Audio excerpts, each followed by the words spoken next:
দুপুরে গরম ভাতের সঙ্গে একবার পটল বাহারি খেয়ে দেখুন, আর কোনো তরকারি লাগবে না, এটা দিয়েই সব ভাত শেষ হয়ে যাবে। রেসিপিটি বানানোর জন্য প্রথমেই কড়াইতে তেল গরম করে জিরে শুকনো লঙ্কা দিয়ে তার উপরে খোসা ছাড়িয়ে একদিক কেটে রাখা বড় বড় সাইজের পটলগুলোকে দিয়ে ভালোভাবে ভেজে নিতে হবে।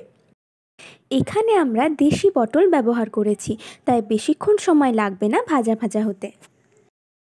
হাই ফ্লেমে 2 মিনিট পটলগুলোকে নাড়াচাড়া করে গ্যাসের ফ্লেম লো করে দিয়ে ঢাকা দিয়ে রেখে দিতে হবে 2 থেকে 3 মিনিটের জন্য।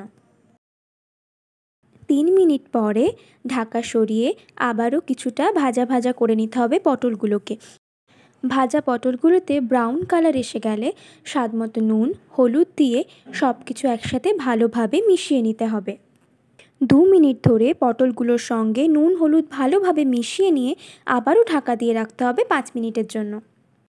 সেই সময় একটা বাহারি পেস্ট বানিয়ে নিতে হবে।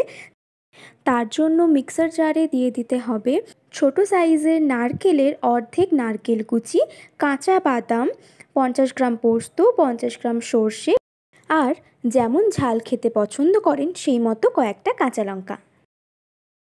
প্রথমে জল ছাড়া একবার শুকনো পেস্ট বানিয়ে নেবেন।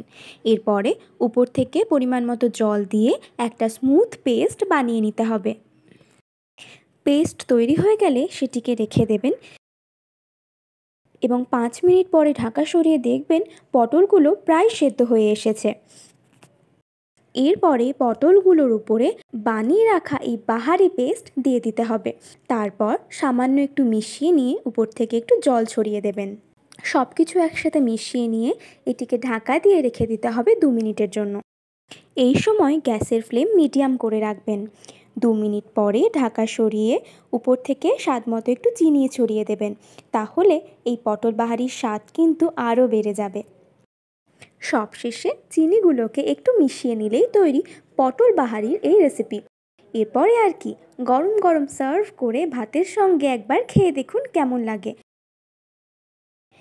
আর এটা কেমন খেতে হয়েছে কমেন্টে অবশ্যই জানাবেন কিন্তু।